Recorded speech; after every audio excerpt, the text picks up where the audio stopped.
Привет всем! Сенатор Сандерс отвечает на обращение Трампа к Конгрессу.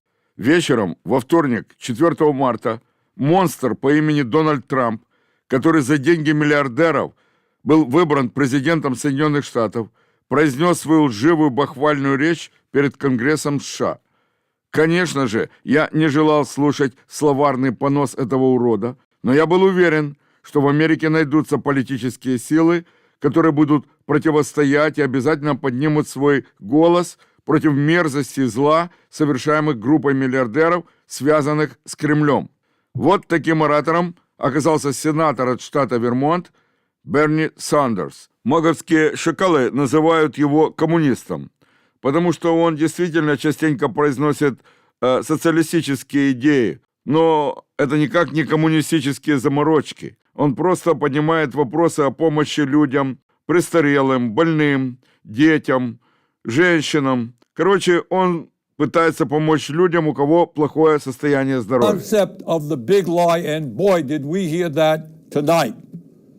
You say something that is grossly false, say it over and over again, and have right-wing social media blast it out endless times until people actually believe it. And then, rather than address the real issues facing the American people, the struggles that the American people are facing, we find ourselves wasting endless amounts of time discussing Trump's absurdities. Let me just give you a very few examples. Trump claimed that the 2020 election was stolen from him and that he won by a landslide. Remember that? A lie. Trump claimed that the January 6th insurrection was a day of love. A lie. Trump has claimed that millions of undocumented people voted and do vote in American elections. A lie. Trump has claimed that climate change is a hoax originating in China. A lie. Trump has claimed that Ukraine started the horrific war with Russia. A lie. And tonight, just tonight, Trump claimed that millions of dead people between the ages of 100 and 360, I guess, were collecting Social Security checks. And that is an outrageous lie intended to lay the groundwork for cuts to Social Security and dismantling the most successful and popular government program in history. So let's be clear about that. Well over 99% of Social Security checks are going out to people who earned those checks. 70 million Americans. Nobody who was 150 years old or 200 years old or 300 years old is receiving Social Security checks. And on the lies go. Now, the purpose of all of this lying is not just to push his hateful right-wing ideology. It is not just to try to divide us up. It is more than that. It is a masterful effort, and you saw that tonight, to deflect attention away from the most important issues facing the people of our country. Issues that Trump and his billionaire friends do not want to address because it is not in their financial interests to do so. Trump gave his State of the Union speech tonight. But if you listen closely, that speech had very little to say about the State of the Union, about what is really going on in our country, especially for working families. Trump spoke for over 90 minutes, although I must confess it seemed a lot longer than that, and he almost completely ignored the issues that are keeping working people up at night as they worry about how their families are going to survive in these very tough times. And I will tell you exactly why Trump had very little to say about the real crises facing the working class of this country. Think back 6 weeks ago when Trump was inaugurated for his second term as president, just 6 weeks ago. standing right behind them were the three wealthiest men in this country, Mr. Musk, Mr. Bezos, and Mr. Zuckerberg. And standing behind them were 13 other billionaires who Trump had nominated to head major government agencies. Many of these same billionaires, including Musk, were in the Capitol tonight listening to that speech. In other words, it is there for all to see. The Trump administration is not hiding it. The Trump administration is a government of the billionaire class, by the billionaire class, and for the billionaire class. Notwithstanding some of their rhetoric, this is a government that could care less about ordinary Americans and the working families of our country. My friends, we are no longer moving toward oligarchy. We are living in an oligarchic society. Now let's take a moment and try to escape from Trump's parallel universe, the universe that you heard tonight. And let's do something really, really radical. Let's actually take a hard look at the problems that Americans are facing. Today, 60% of Americans are living paycheck to paycheck. Unlike Trump, I grew up in a family that lived paycheck to paycheck, and I know something about that reality. It means that every day, millions of Americans worry about how they're going to pay their rent, pay for childcare, pay for a doctor's visit when they get sick. They worry about what happens when their car breaks down and they can't afford the $1,000 it costs to get it fixed, and what happens when they can't get to work because they don't have a car. They worry about how they can afford to buy healthy food for their kids when the price of food is off the charts. Funny? I heard Trump speaking for 90 minutes tonight. I didn't hear one word from him about the economic reality facing 60% of our people, or the enormous stress that they are living under. 90-minute speech, not one word about the economic reality facing American workers. But that's not all. Today in America, everyone knows that our healthcare system is broken. It is dysfunctional, and it is outrageously expensive. We remain the only wealthy nation on earth not to guarantee health care for all. Mr. President, you really want to make America great again? Then make sure that every American, regardless of income, can go to a doctor or a hospital and not worry about how they're going to pay the bills. President Trump, health care is a human right. I didn't hear one word from you, not one word.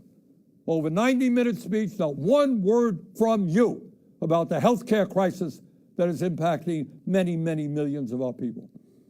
Nor did I hear you say why we pay by far the highest prices in the world for prescription drugs, sometimes 10 times more than the people in other countries, and why 1 out of 4 Americans are unable to afford the prescriptions their doctors prescribe. Not one word about the outrageously high cost of prescription drugs. Mr. President, we have nearly 800,000 Americans who are homeless. Over 20 million of our people spend more than half of their limited income on housing. We have a major housing crisis in America. Everyone knows it, apparently, except you, because in your speech tonight, I didn't hear you mention the housing crisis. Today in America, we have more income and wealth inequality than we've ever had. 3 richest people in America, the folks Trump invited to stand behind him at his inauguration, now own more wealth than the bottom half of our society, 170 million Americans. Did anyone out there hear one word from the President of the United States on that enormously important issue, which gets to the very fabric of our society? So few owning so much while so many people suffer. And here's something else the President forgot to discuss. Not only is our life expectancy 4 years lower than other wealthy countries, the bottom 50% in this country, the working class of America, on average, live 7 years shorter lives than the top 1%. Got that? In other words, being poor or working class in this country today is a death sentence. Did you hear any discussion tonight as to why so many of our people are living shorter lives than they should? During his speech tonight, Trump did not have one word to say about how we are going to address the planetary crisis of climate change. The last 10 years, as most Americans know, have been the warmest ever recorded, and extreme weather disturbances and natural disasters have been taking place all over the world, from California to India, across Europe to North Carolina. And yet, not surprisingly, Trump had nothing to say about climate change except, I guess, drill, baby, drill. Well, that's going to help a whole lot. And let's be clear. Not only did Trump fail to talk about some of the most important issues facing the working class of America, but the solutions, in quote, he proposed would only make a bad situation even worse. Yep, I did hear Trump talk tonight about some tax breaks for working families in terms of not taxing tips, not taxing Social Security, and not taxing overtime. Fine. But that is chump change compared to the benefits he's going to give to the 1%, and it doesn't tell the whole story about his tax policies. According to a recent study by the Institute on Taxation and Economic Policy, if all of Trump's so-called America First policies are enacted, including his tariffs, which he spoke a lot about tonight, the bottom 95% of Americans will see their taxes go up, while the richest 5% in our country will see their taxes go down, way down. Tonight, in so many words, Trump urged Congress to pass his big, beautiful budget. Do you know what's really in it? This budget would cut Medicaid by $880 billion. Oh, I guess Trump forgot to talk about that. $880 billion cut in Medicaid. According to one estimate, it means that up to 36 million Americans, including millions of children, would be thrown off the health insurance they have. Hey, a 90-minute speech tonight, not one word about throwing millions of kids off of the health insurance they have. When you cut Medicaid drastically, it means that nursing homes that receive 2/3 of their funding from Medicaid will either have to shut down, lay off workers, or significantly scale back the services they provide seniors. Gee, I didn't hear that from Trump tonight either. It would be a devastating blow, these cuts to Medicaid, for the 32 million Americans who get their health care at community health centers. And it's not just Medicaid that Trump's budget would cut. It would also cut nutrition assistance by at least $230 billion. Now, I want you to think about that for a moment. And can you imagine? The billionaire class, people who can support their families, some of these guys have tens of billions of dollars, support their families for the next 10 generations, 50 generations. People who live in incredible opulence. People who own their own jet planes, they own their own private islands, they own their own spaceships, trying to get tax breaks by taking food out of the mouths of low-income kids. That truly is disgusting. What we are seeing is the Robin Hood principle in reverse, taking from the poor and giving to the rich and the very, very rich. And here is something else Trump has been doing. For the past several weeks, he and his good friend Elon Musk, who is up there in the audience tonight, have been throwing hundreds of thousands of federal employees off their jobs. Now, I know some of you are saying, well, that's too bad, but that's the federal government. Not me, it's not me. It's just those guys who work for the federal government. But I want you to think about this. Think about it for a moment. If Musk and his friends can arbitrarily throw federal workers out on the street today, what do you think that Musk and his fellow billionaires will be doing tomorrow when artificial intelligence and robotics explode in this country? Do you think they'll give a damn about you and your families? No, they will treat you exactly the way they're treating federal employees today. You will be out on the street as well. But it is not only absurd domestic policies that we've got to fight. For the first time in our 250-year history, we have a president who is turning his back on democracy and allying us with authoritarianism. No, we must not abandon the people of Ukraine who were invaded by the Russian dictator Vladimir Putin. We must always stand for democracy, not dictatorship. Let me be very clear. Regardless of where Trump is taking this country, here's what I think and what I believe the American people want us to do. They want us to end a corrupt campaign finance system. Well, golly gee, I didn't hear Mr. Trump talk about that tonight. A corrupt campaign finance system which allows a handful of billionaires to buy elections. It is beyond crazy that someone like Elon Musk can contribute over $270 million to help get Trump elected, and then he gets to run the government. The American people want us to end this disastrous Citizens United Supreme Court decision and move to the public funding of elections. Democracy is supposed to be about one person, one vote, not billionaires buying the political candidates of their choice. And further, no, we should not be giving tax breaks to billionaires. That's not what we should be doing. We must demand that the wealthiest people in this country start paying their fair share of taxes.